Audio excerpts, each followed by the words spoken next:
This is J. Krishnamurti's third public talk in Saanen, 1969. We will continue with what we were talking about the other day. It seems to me it's really a very important question to ask ourselves. What is the beginning of sorrow, and whether at all it is possible to end sorrow? I do not know if you have gone into it sufficiently in the last 2 days, whether you have found out for yourself how it begins and whether it has ever an ending of it. If you have, I'm sure you must have asked yourself whether it has anything to do with love and pleasure, and what is the nature of love, pleasure, and the expanding emotions that one so enjoys, that one cherishes, demanding more and more. Whether love, pleasure, there isn't any relationship to the enormous burden of sorrow. And in asking that question, we have to bear in mind also certain obvious facts. Whether man who has walked on the moon, most extraordinary feat technologically, whether man can fundamentally, very deeply, radically change. We fall into certain grooves of habit, of thought, certain exaggeration, misrepresentation, slackness of speech, indifference, sensitive to oneself, what other people say about oneself, but indifferent and callous what happens to others. We fall into these grooves, into these habits, and probably we don't even know that we are caught in those habits. And if we don't radically change, even superficially, even the intellectual habit of certain conclusions, ideas and pursuits, I do not see how you can go very deeply into this question of sorrow. Then, if you do, it becomes merely theoretical, verbal, intellectual, and have very little meaning. It's like a man who is everlastingly planning to build a house and never builds a house. So, unless you bear in mind all the time, not only actually, but be aware of the immense necessity of change, not according to any particular formula or design or principle, but in the very inquiry, exploration of what sorrow is, you're bound to inevitably come upon this point of vital change, and the change of which brings about urgency, intensity, the passion, the energy that one requires to go into this question of sorrow. A great many philosophers and religious teachers have talked about sorrow. I really don't know what they have said, and it really doesn't matter what they have said. No, how the whole Christendom worships sorrow in a person because they have not been able to solve it. And there too it doesn't matter what Christendom has done, enshrined sorrow. And the Asiatics, including the Indians, have given various forms of explanations of sorrow, including karma and so on, which equally doesn't matter, because they're all theories, good intentions. But when we are deeply concerned with this question, because unless there is an ending to sorrow, not only the human sorrow, the tears, the agony, the utter despair, the meaninglessness of this stupid life that one leads, the sorrow of death, the sorrow of self-pity, the sorrow of loneliness, the sorrow of never understanding anything but always living in darkness, in confusion, in strife and grief. There is the sorrow of ignorance, not the ignorance of books, but the ignorance of what one is, never discovering the beauty that lies behind all this travail and anxiety, to go through oneself very deeply and to be ignorant of all that. The immense treasure that lies within oneself is also an immense sorrow. And in pursuing the understanding of sorrow, is it not necessary to see what love is? What I say has very little value. I am not an authority to any of you. And if you make what is being said into authority, then you might just as well jump in the lake. Or if what is being said you repeat endlessly, either for propagandistic reasons, then you are merely telling lies, or merely using these words to entertain yourself and your friends. Again, you are just wasting the beauty of a morning. The speaker is just suggesting, asking you to look, never accepting, never disregarding, never rejecting, but to observe whether love has any relationship to sorrow. And we know more or less, because most of us have had some kind of sorrow. Sorrow of someone dying, sorrow of loneliness, the sorrow of never seeing anything clearly, beautifully as it is, the sorrow of one's own incapacity, the lack of intelligence, brightness and clarity. We know what sorrow is, more or less. And do we understand what love is?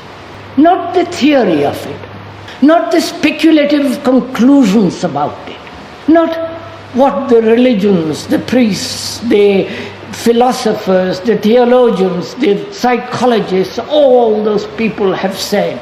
Again, it has very little value what they have said. One has to find out what it is for oneself. When you discover what it is for yourself, then it is something that is incorruptible, in which there is no conflict, no sense of striving. So I think it is very important to find out what it is and not come to any intellectual conclusion. Obviously, the conclusion, the description, is not the described. So what is it? That is, what is love? And what is pleasure? And what is sorrow? I think those three are related, not as something separate, divided, but to be taken as a whole. So when we are trying to understand what love is, that's a strange word, understand. You can't understand what love is. You either know it or you don't know it. You can't speculate about it. It defies all intellectual approach to it. And to see what it is, one must see what it is not. I think that's where our difficulty is going to be, what it is not. Because I think the negation of the false is the uncovering of the true. Unless one knows the structure and the nature of that which is not, and thereby completely put it aside without any effort, then in that lies the truth of what love is. So we are not going to posit, which again is so absurd, what love is. But we will try to find out, if we can, what it is not. And therefore, in denying what is considered the positive, then you come to that which may be a total negation of the positive which is love? Are we communicating with each other? Obviously, emotion in any form is not love, because emotion can be cultivated, expanded, evolve, grow, sustain, and love is not something that is of time, that can evolve like pleasure. It can be enlarged, sought after. So, any form of emotion, sentimentality, which most of us live on, is not love. Do you accept that? Don't shake your head, please. If you see the truth of it, all the emotional sentiments, as nationalism, as war, as the religious approach to life, which are all based on sentiment and emotion, the division between people, the black and the white and the pink and the blue and the south and the north and all that emotional rubbish in which we indulge, anger, jealousy, the sense of feeling superior, which plays such extraordinary important part in our life. When that exists, the other is not.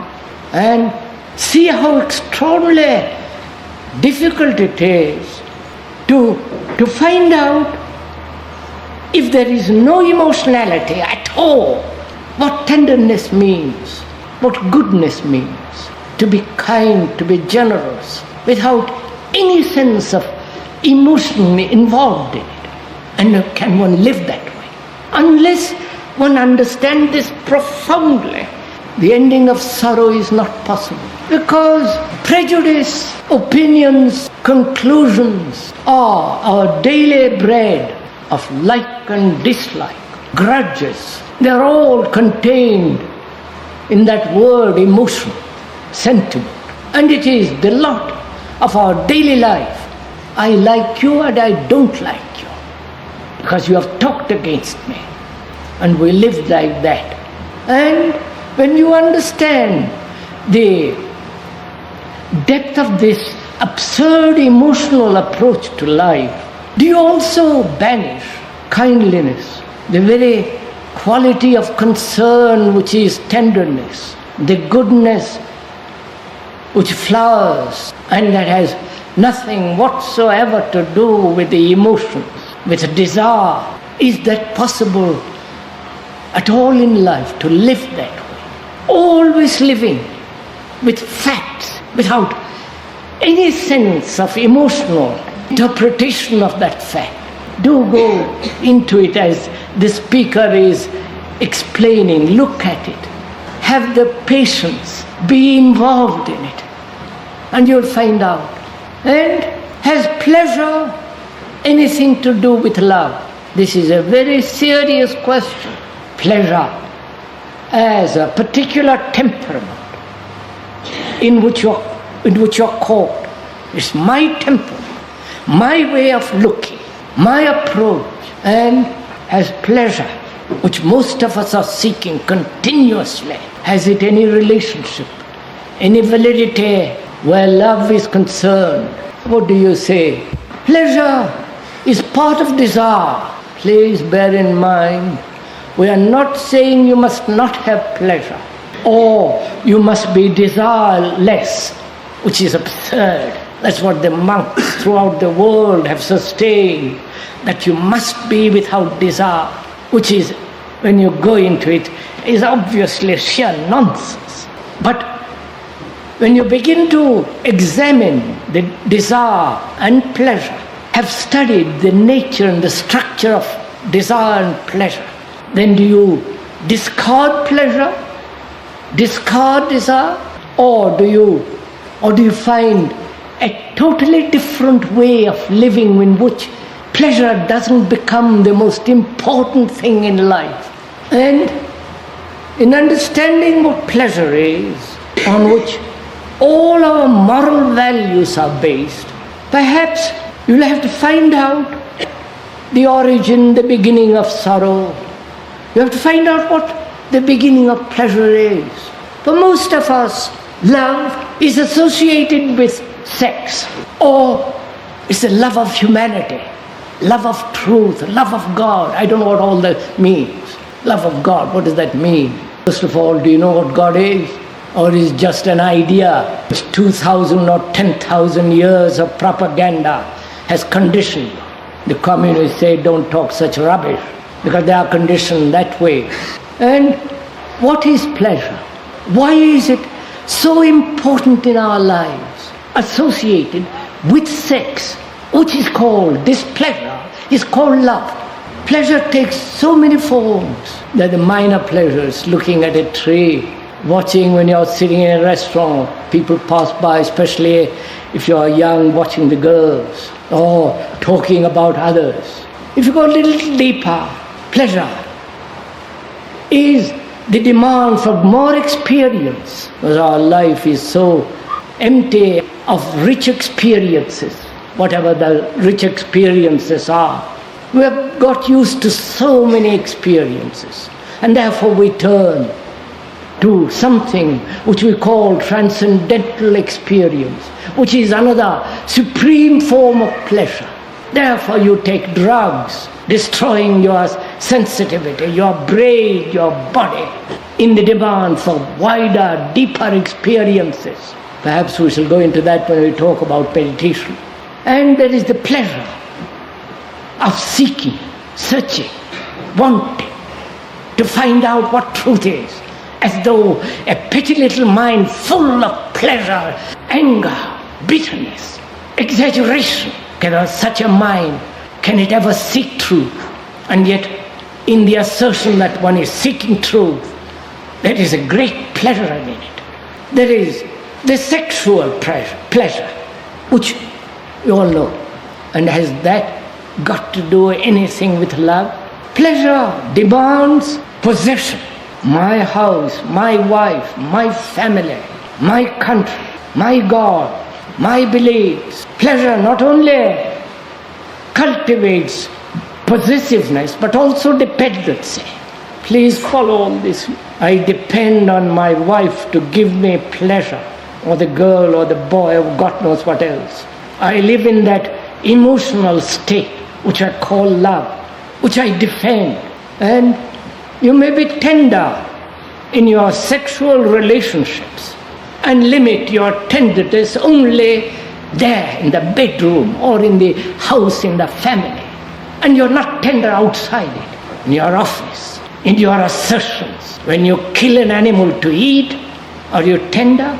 And yet that's the habit we have. So when you limit love to sex and possessiveness and dependency, then you become callous of the world, of what is happening around you. Then you are self-centered. All your activities spring from that self, the me, the higher self, with capital letter, is nonsense, invented by the mind. So you divide the world into the me with all its pettiness, the higher self with all its glory, which is invented by the pettiness of the mind. So is pleasure, in which all these things are involved, emotion, desire, possessiveness, dependency, jealousy, anger, and all the brutal violence of the world is involved in that one word, and the morality which has become so highly respectable. And when you look at it, it's so utterly immoral. And it has that pleasure, has it any relationship with love and sorrow? Please, don't wait for me to answer it. Then if the speaker answers it or explains it as he will, and when you depend on that explanation, on the speaker, then you have only ashes left in your hand and nothing else. And in that there is great sorrow. So what is pleasure? How does it begin? And why does the mind cling to it so desperately? The pleasure of good looks, the pleasure of being able to the pleasure, the excitement, the emotional thing involved in it. the pleasure of tomorrow, the sexual pleasure that's going to come tomorrow, based on the image, the thought, the experience of yesterday, which we call love. So is love the thing of time, the thing of pleasure, or it has nothing whatever to do with it?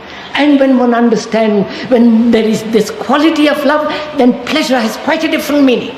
But if you insist having pleasure first, and then try to find out what love is, then you will never find it.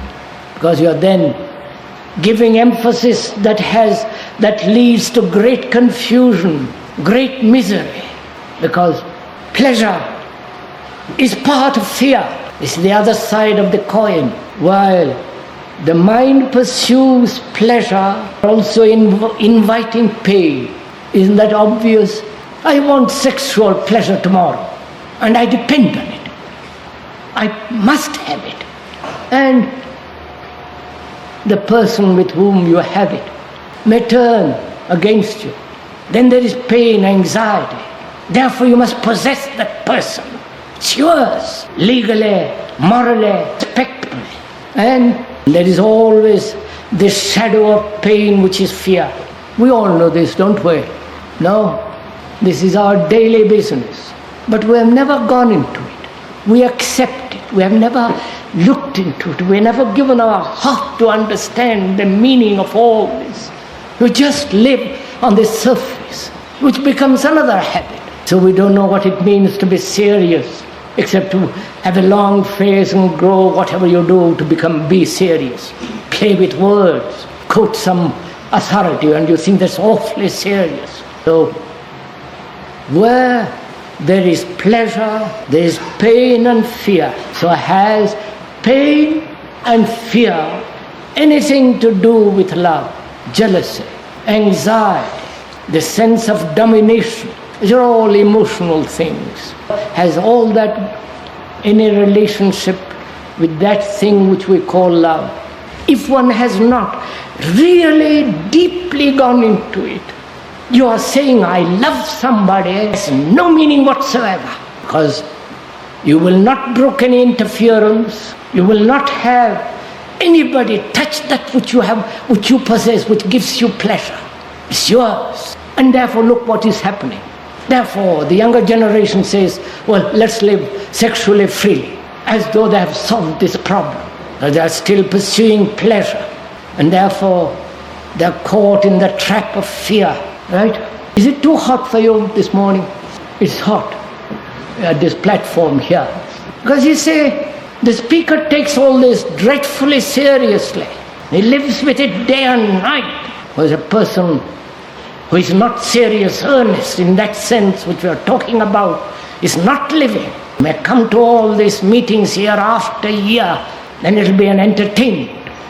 Unless you fundamentally, deeply change. So we're asking three fundamental questions of life. What is love?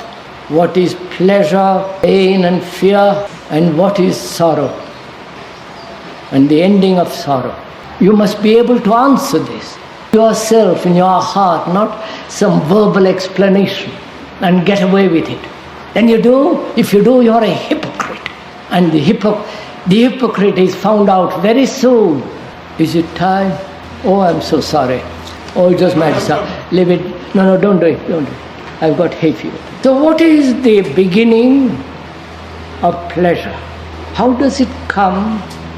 And why does the mind seek it everlastingly?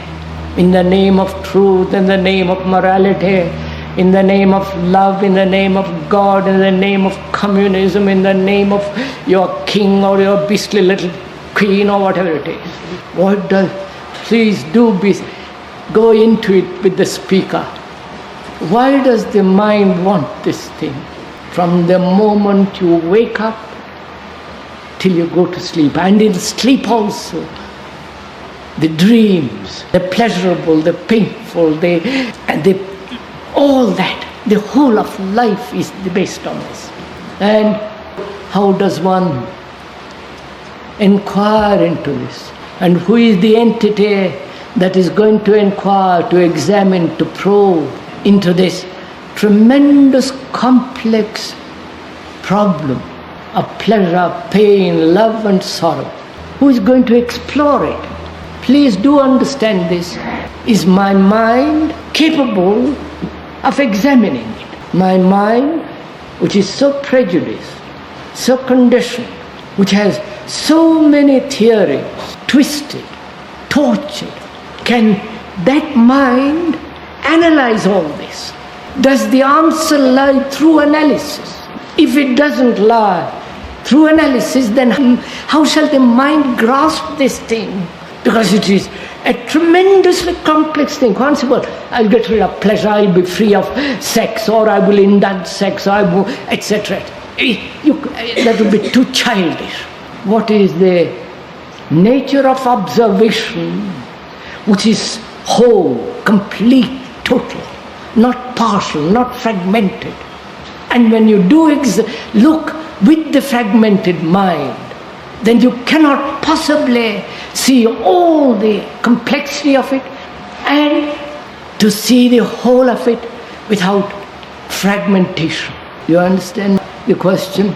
I am asking, the speaker is asking, what is the instrument that will look, observe and understand totally this whole problem? If you take time over it, that is, study it, examine it, analyze it, all that is implying time, that means many days, many years. Is that the way to do it? Because if that is the way, many things are implied in it. There are other factors which come and interfere, influences your emotional states, and if that is not the way, and it isn't the way, this perpetual analysis has no meaning whatsoever. Then what shall I do? How shall I have an eye that sees clearly, without any distortion, this immense complex problem of living, in which there is this thing called love, pleasure, pain, fear, and the immense burden of sorrow? What is your answer? Don't invent something. Don't repeat what somebody else has said, even what the speaker has said. If you repeat, at least don't repeat ever what the speaker has said. Repeat others, but don't repeat the poor speaker. Then you become merely a follower. And if you are a follower, you destroy yourself and the speaker. So how do you find out? Yes, it's hot, isn't it? Have you the energy to go on? Have you? You say, this is my life, not your life. The way I live, so I can go on. Though it's physically tiring, it's there always. So it's no problem to me. But it is a problem to you, because you don't know what to do with the thing in front of you. Sorrow, and the ending of sorrow is the most beautiful thing. Words, sorrow, and the ending of it. So that the mind and the heart are everlastingly clean, unspotted. And that can only happen when you understand pleasure, fear and pain. So we have to find out what is the beginning of pain. How does it pleasure? Why does the mind cling to it? I think I better stop at this point. We'll continue, if you don't mind, on Thursday morning. You don't want me to... Are you just by any chance listening, hearing just a lot of words? Are you also sweating as I am? So look, one wants to look at those mountains and green fields as though you are looking at it for the first time, as though you are seeing the beauty of the shadow of that mountain on the green field with eyes that have never before looked. In the same way, to look at pleasure, to look at this enormous pain, both the physical and psychological, and the thing called fear. See it all as though for the first time. If you can't look at the mountains and the running waters and the bird with its curving wings as though for the first time, I don't think you'll be able to look at this question of pleasure non-emotionally, without any prejudice, without any bias. The looking at the mountain and looking at pleasure are exactly the same thing. They are not two separate things. So, and in that lies great beauty. There is the ecstasy of life. To see the mountain of an evening and to see the extraordinary nature of pleasure, fear, not as something separate. Then you will know the ending of sorrow. So we said, what is the beginning of pleasure? This emotion, which is ever expanding, wanting. Have you ever considered how thought begins? Have you ever watched one thought and gone into it? From the moment it is born to the moment of its beginning. You have a thought. And have you ever traced it, looked at it so that the beginning, the middle and the end, seen as a whole thing? Have you ever done it? No? Because I have to, unless I understand the nature of thought, how can I understand pleasure or fear? And has thought got to do anything with love? And unless the mind has really looked into this question of what is the beginning and what is thought, how can you understand what pleasure is? So we have now to ask ourselves, see how complex it all is. But if you look at it, it's not complex at all. It's so simple, I really mean it, it's so simple if you know how to look. But to look, there must be the art of seeing. We won't go into that now. What is thinking and what is the need of thinking? And why do we worship thought? Not only your particular thought, but the thought of the world. What the great thinkers have said. What the thinkers, whether it's Jesus, Buddha, whoever it is, Marx, Engels, why do we give such extraordinary importance to this? I was going to say birds. Wow! Somebody writes a book about, I don't know what, Zen. Very clever book. And probably doesn't know a thing about it all. He has studied it, quotes what the others have said, compares it, writes it very cleverly, and he said, and he becomes an authority. And you read it, and if you are silly enough to read it, you find you are caught in it. So we worship thought, the intellect. Why don't you worship the mountain? It doesn't mean that you must go back to nature, live in open air and have one meal a day and go about naked. Why this enormous importance to thought? And also there are those who say, kill the mind, kill thought, live emotionally. So one has to go into this question very carefully. Haven't you had enough of this morning, this stuff? I think I better stop now. We'll go on after tomorrow. So if you have any questions to ask, please ask it very simply. Don't ask clever questions. Just ask questions which are really matter to you. That is, if you want.